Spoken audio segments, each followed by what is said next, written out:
بسم اللہ الرحمن الرحیم الحمدللہ رب العالمین والعاقبۃ للمتقین والصلاۃ والسلام علی سید المرسلین نبینا محمد وعلی آلہ وصحبہ اجمعین ومن تبعہم بإحسان الی یوم الدین اما بعد۔ میں سب سے پہلے اپنے آپ کو اور آپ لوگوں کو اس بات کی وصیت کرتا ہوں کہ اللہ رب العالمین سے ڈریں۔ وہ اللہ رب العالمین جس نے حکم دیا ہے اپنی کتاب کے اندر،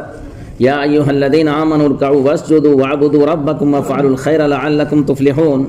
اے لوگو جو ایمان لائے ہو، تم رکوع کرو، سجدہ کرو اور اپنے پروردگار کی عبادت کرو اور بھلائی کے کام کرو، امید ہے کہ تم کامیاب ہو جاؤ۔ میرے مسلمان بھائیوں، اسامہ بن زید رضی اللہ عنہما رسول اللہ صلی اللہ علیہ وسلم کی عبادت کے حالات شعبان کے اندر جو ہے توجہ دیا کرتے تھے، تو دیکھا کہ اللہ کے رسول صلی اللہ علیہ وسلم شعبان کے اندر دوسرے مہینوں کے مقابل میں رمضان کو چھوڑ کر کے زیادہ روزے رکھتے ہیں۔ تو اللہ کے رسول صلی اللہ علیہ وسلم سے پوچھا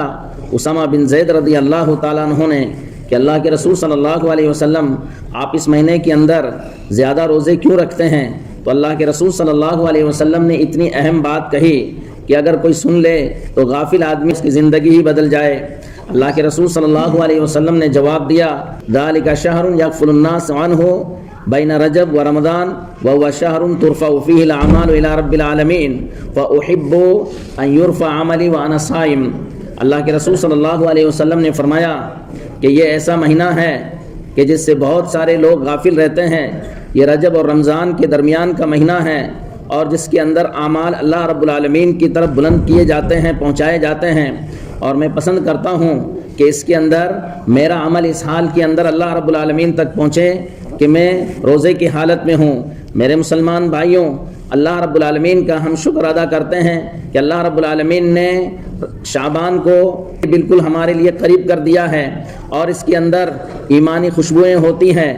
اور رمضان کے آنے کی بشارتیں ہوتی ہیں۔ لہٰذا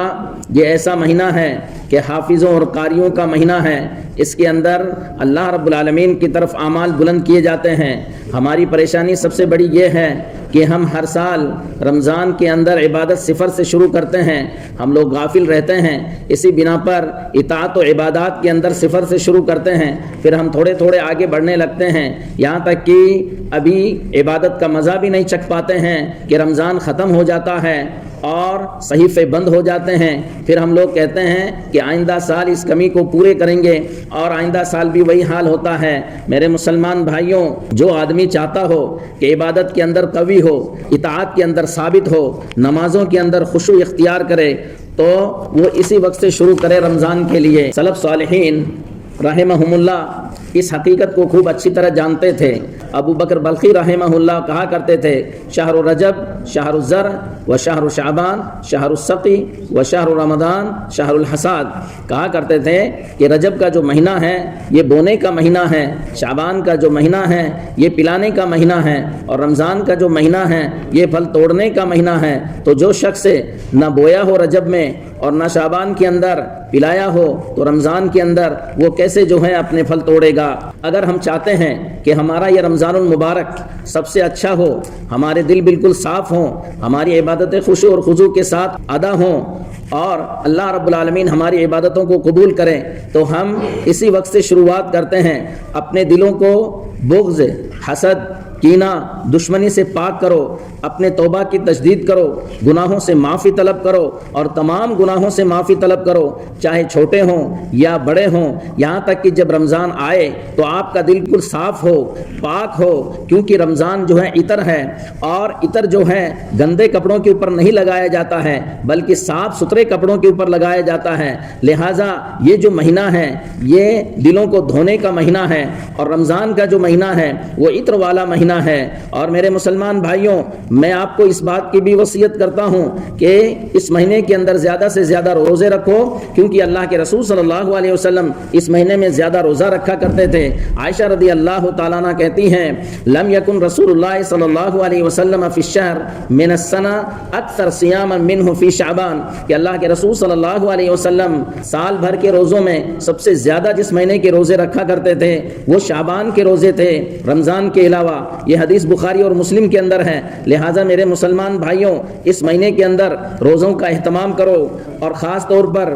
پیر اور جمعرات کے روزے، اسی طریقے سے ایام بیز کے روزے، اور اپنے گھر والوں کو ابھارو روزوں کے اوپر، تاکہ جب رمضان کا مہینہ آئے تو وہ جو تھکاوٹ محسوس نہ کرے۔ اور انہی وصیتوں میں سے ایک وصیت یہ بھی ہے کہ قرآن مجید کو نہ بھولیں۔ شعبان کا جو مہینہ ہے وہ حافظوں اور قاریوں کا مہینہ ہے، تو جو شخص شعبان کے اندر قرآن کی تلاوت نہیں کرتا ہے تو رمضان کے اندر اس کے لیے مشکل ہو جاتا ہے۔ شیخ عبد الرحمن بن ناصر السعدی رحمہ اللہ فرماتے ہیں، اذا دعوت اللہ ان یبلغک رمضان فلا تنس ان تدعوه ان یبارک لک فیہ فلیس الشان فی بلوغی وانما الشان فی ماذا ستعمل فیہ۔ عبد الرحمن بن ناصر السعدی رحمہ اللہ فرماتے ہیں کہ جب تم دعا کرو رمضان کے پہنچنے کا تو یہ دعا مت بھولنا کہ اللہ رب العالمین اس کے اندر ہمیں عمل کی توفیق دے اور عمل کے اندر ہمارے لیے برکت دے، کیونکہ رمضان کا پہنچنا کمال نہیں ہے بلکہ کمال اس بات میں ہے کہ آپ اس کے اندر کیا عمل کریں گے۔ میرے مسلمان بھائیوں، یہ جو شعبان کا مہینہ ہے یہ رمضان کے روزوں کے احکام کا مراجعہ کا مہینہ ہے، اور اسی کے اندر رمضان کے روزوں کی آداب، اس کی سنتیں، اس کے فضائل، اور اسی طریقے سے اس میں کیا چیز مستحب ہے، ان سب کی معلومات کرنے کا جو ہے یہ مہینہ ہے۔ اور اللہ رب العالمین نے فرمایا والذین جاہدوا فینا لنہدینہم سبلنا وان اللہ لمع المحسنین، اور جو لوگ ہمارے راستے میں کوشش کرتے ہیں یقیناً ہم ان کو اپنا راستہ بتائیں گے، اور بے شک اللہ رب العالمین احسان کرنے والوں کے ساتھ ہے۔ میرے مسلمان بھائیوں، یہ چیز بھی ہم یاد دلاتے ہیں کہ جن کے رمضان کے روزے باقی ہو گزشتہ سال کے، وہ رمضان کے آنے سے پہلے ہی جو ہیں وہ ان روزوں کو پورا کر لے، تاخیر نہ کرے، اور اگر تاخیر ہو گئی رمضان کے بعد بھی تو وہ توبہ کرے اور